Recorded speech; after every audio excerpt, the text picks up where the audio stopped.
हरिओम हरिओम हरिओम। हम मूलाधार के विषय को ले रहे थे। यह सबसे नीचे का चक्र है जो पुरुषों में जनेंद्रियों एवं गुदा के बीच में और स्त्रियों की योनिग्रीवा के पास स्थित है, जिसका स्थान शिवनी क्षेत्र में माना जाता है। मूलाधार चक्र का संबंध घ्राणेंद्रियों से अर्थात सूंघने से जो आप खुशबू लेते हैं उनसे इसका संबंध है। इसका प्रतीक 4 पंखुड़ियों वाला गहरे लाल रंग का कमल है। इसके केंद्र में पीला चतुर्भुज है जो पृथ्वी तत्व का यंत्र है। इसका बीज मंत्र लम है। चतुर्भुज के केंद्र में शक्ति का प्रतीक रक्त वर्ण वाला त्रिभुज है, जिसका शीर्ष नीचे की ओर और त्रिभुज के भीतर धूम्रवर्णीय स्वयंभूलिंग है जो सूक्ष्म शरीर का प्रतीक है। यह एक लाल रंग का सर्प है जो सुप्त कुंडली का प्रतीक है। लिंग के चारों ओर 3.5 चक्कर लगाकर लिपटा हुआ है। लाल त्रिभुज एक हाथी के सहारे टिका है जिसकी 7 सूंडें हैं। हाथी पृथ्वी की स्थिरता एवं दृढ़ता का प्रतीक है। मूलाधार चक्र आदि शक्ति कुंडली शक्ति का अथवा भगवती का निवास स्थान है। कुंडली वह सर्पणी है जो स्वयंभू लिंग को चारों ओर से लपेटकर गहरी तंद्रा में निमग्न है। यह मानव जाति और अखिल विश्व की संपूर्ण शक्ति का स्रोत है, चाहे वह यौन ऊर्जा हो या भावनात्मक, मानसिक, शारीरिक, अतीन्द्रिय या आध्यात्मिक ऊर्जा हो।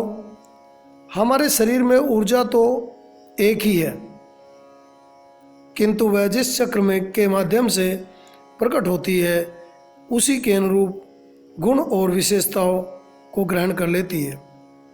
अखंड महायोग का उद्देश्य आत्मशुद्धि एवं मन की एकाग्रता के द्वारा इस प्रसुप्त जो सोई हुई है कुंडली को जागृत कर विभिन्न चक्रों से होते हुए सहस्रार तक ले जाना है, जहाँ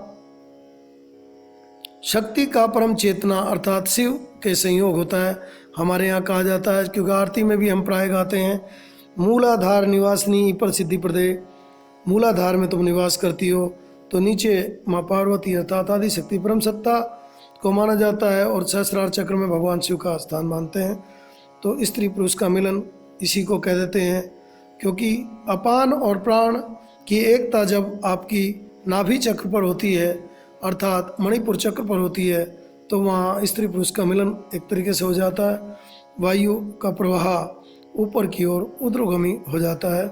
साधारण भाषा में मूलाधार के विषय में इस प्रकार कह सकते हैं कि मेरुदंड के अंदर ईडा, पिंगला और सुषुम्ना ये 3 मुख्य नाड़ियाँ तथा वज्रा, चित्रणी व ब्रह्म नाड़ियाँ मस्तिष्क से लेकर लिंग व गुदा के मध्य स्थान तक जहाँ मेरुदंड समाप्त होता है आपस में लिपटी हुई होती हैं।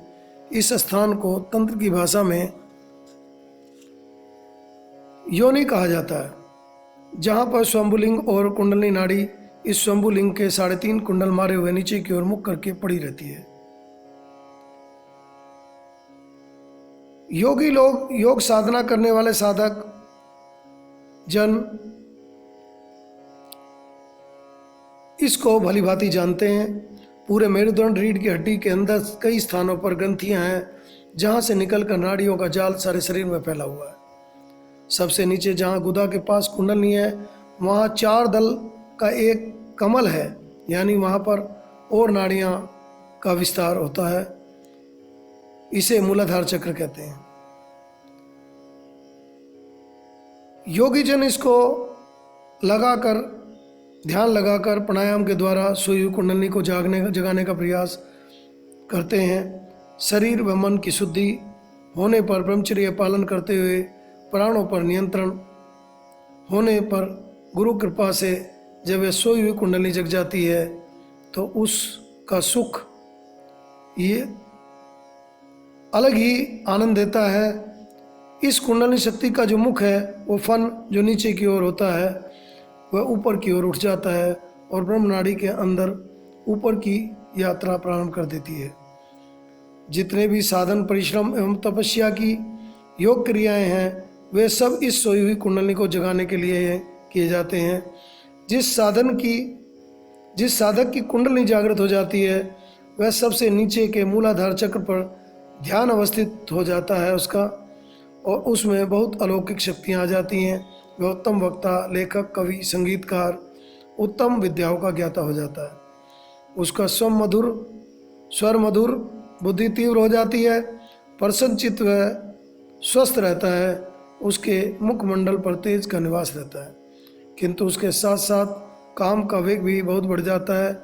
उसके साधन मार्ग में अनायासी स्त्रियां एवं अनेक को प्रलोभन बाधा रूप में आकर उनको इस मार्ग से गिराने के लिए आ जाती हैं। संभवतः ऐसा परमार्थ के मार्ग पर चलने वाले साधकों की परीक्षा लेने के लिए अथवा उनको परमार्थ के मार्ग से विमुख करने के लिए प्रलोभन स्वरूप होता है। किंतु उसमें कोई संदेह नहीं कि उसकी अनेक अलौकिक सिद्धियों की प्राप्ति हो जाती है। जो साधक इस प्रकार की बाधाओं को पार करके आगे बढ़ते जाते हैं, वे क्रम से आगे के चक्रों पर पहुंचते हैं तथा अनेक अलौकिक शक्तियों के भी स्वामी बनते हैं। किसी ग्रंथ में मूलाधार चक्र को आधार चक्र भी लिखा गया है। इसका कारण यह है कि शरीर का आधार यही भाग है और समस्त चक्रों के मूल में ही यह पल पहला है। कुंडली की दृष्टि से मूलाधार चक्र न केवल अत्यधिक महत्वपूर्ण है, बल्कि संपूर्ण योग प्रणाली का मूल आधार है। कुंडली शक्ति इसी चक्र में अवस्थित होती है। जीवन की प्रारंभिक अवस्था इसी चक्र से प्रभावित होती है।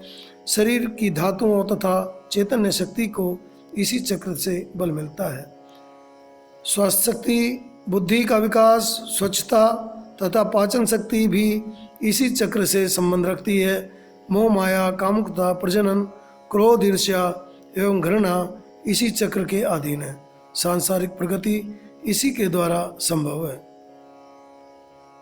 अब कुछ जानकारियाँ जो आपको आगे के लिए, जीवन के लिए रह जाएंगी, उनको हम देना चाहते हैं इसमें। वो हैं मूलाधार से संबंधित जो तथ्य हैं वो इस प्रकार से हैं। चक्र का यौगिक नाम है मूलाधार योग चक्र। अंग्रेजी में इसको पेरिनल फ्लेक्सस कहते हैं। चक्र का स्थान है मेरुदंड के सबसे निचले भाग में, शिवनी नाड़ी के पास, गुदा के 4 अंगुल ऊपर। इसका लोक भूलोक है।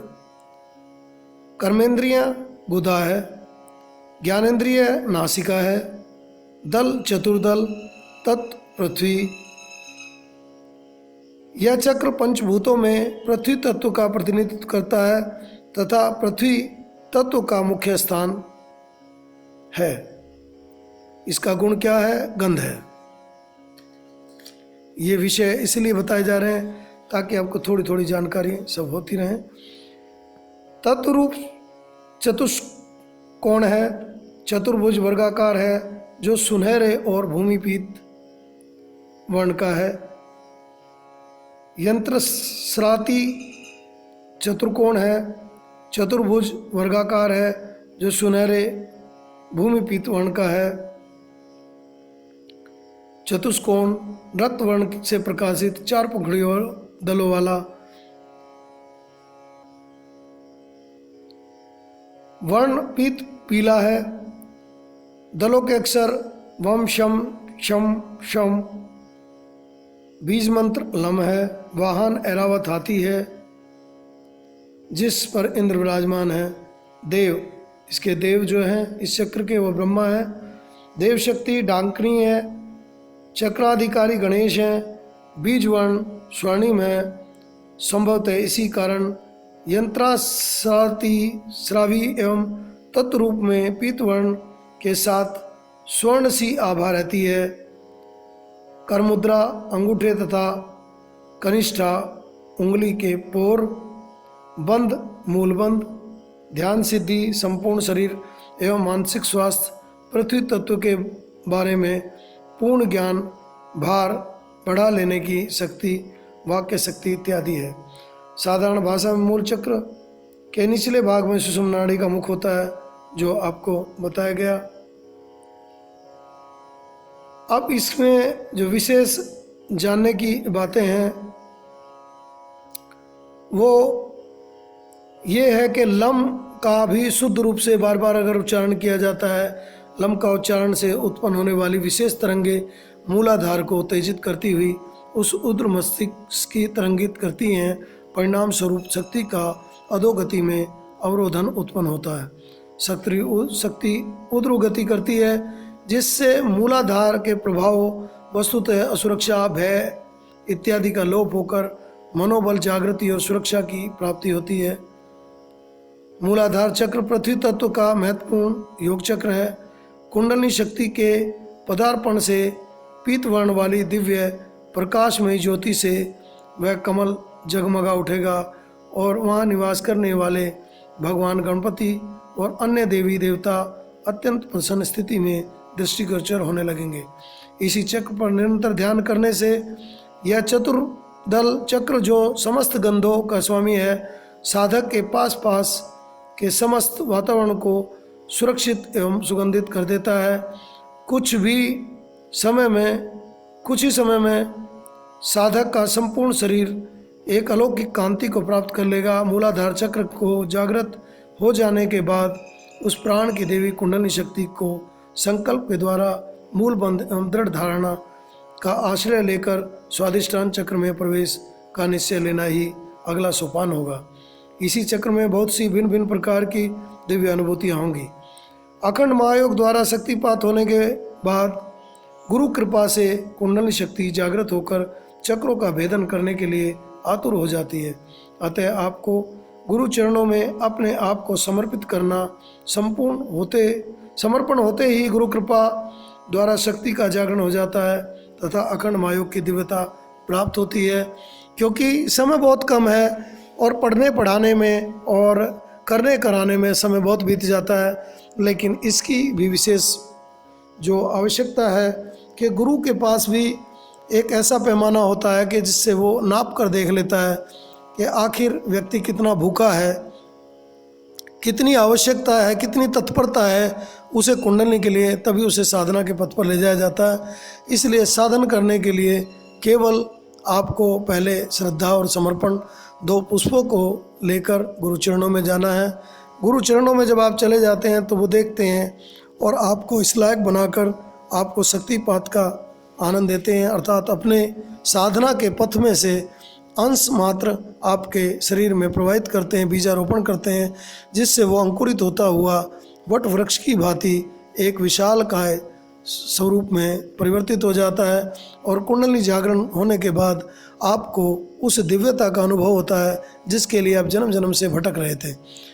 सबसे सुंदर बात यह है कि अखंड महायोग में बहुत ही सुंदर ढंग से बताया गया और समझाया गया है, जिसमें पूरा एक तरीके से जिसको कहें अनुसंधान केंद्र है, जिसमें अनेक प्रकार की आपको व्यवस्थाएं दी जाएंगी, कराया जाएगा।